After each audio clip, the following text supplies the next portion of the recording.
नेपालबाट Japan गिजिन्कोको visa यानि कि तपाईँ जापानबाट सेन्मन यानि कि दाइगाको पढेर चाहिँ तपाईँले सोचुगे भएर चाहिँ तपाईँले यो गिजिन्कोको भिसा लिनुभएको छ यानि कि जिन्मुन चिसिकी कुकुसाई ग्योमा भिसा लिनुभएको छ भने चाहिँ अब जापानले चाहिँ 2028बाट चाहिँ एकदमै कडा नियम ल्याउने भएको छ। के कुराहरूमा परिवर्तन हुन गइरहेको छ सर्टकटमा तपाईँलाई भन्न गइरहेको छु। भिडियो अन्तिमसम्म हेर्नुहोला। मलाई फलो गर्नुभएको छैन भने फलो गर्नुहोला, किनकि तपाईँको लागि सदैव मैले यस्तो भिडियो ल्याउने गर्छु। र पहिलो कुरा भनेको चाहिँ तपाईँको नायोअनुसार तपाईँ हामीले काम गर्नुपर्ने हुन्छ।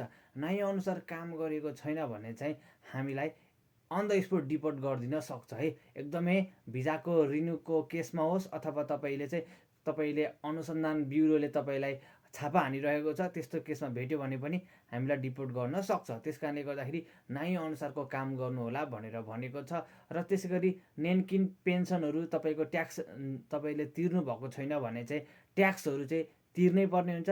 ट्याक्सहरू अथवा पेन्सनहरू तिरेको छैन भने चाहिँ अब तपाईँ हामीलाई भिजा रिन्यू पनि हुँदैन।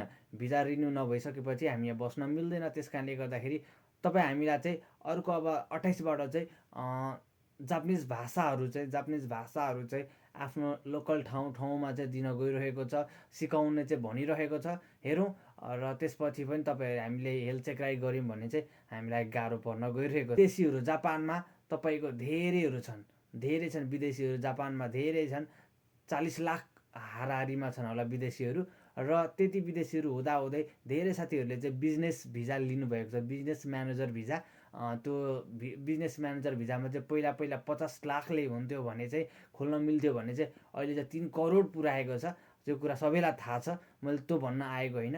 यसमा पनि तपाईँको धेरै मान्छेहरूले एउटा दर्ता गर्ने अनि तपाईँको सञ्चालन नगर्ने, ट्याक्सहरू चाहिँ तिरिरहने, अनि त्यस्तोमा चाहिँ मान्छे धेरै बोलाएर अथवा विभिन्न कारणले गर्दाखेरि अवैध बसोबास गरेर चाहिँ गरेको छ कि भनेर आशंका गरिरहेको छ। धेरै तपाईँको ब्युरोहरूले यानि कि इमिग्रेसनहरूले चाहिँ अनुसन्धान गरिरहेको छ, कतिलाई चाहिँ भेटि पनि सकेको छ, आशंका गरिरहेको छ। त्यस कारणले गर्दा यो भिजामा पनि एकदमै अहिले चाहिँ किबिसी भइरहेको छ भन्न चाहन्छु। यति मात्रै होइन, धेरै कुराहरूमा परिवर्तन हुन गइरहेको छ। हामी सबै सचेत बस्नुपर्छ।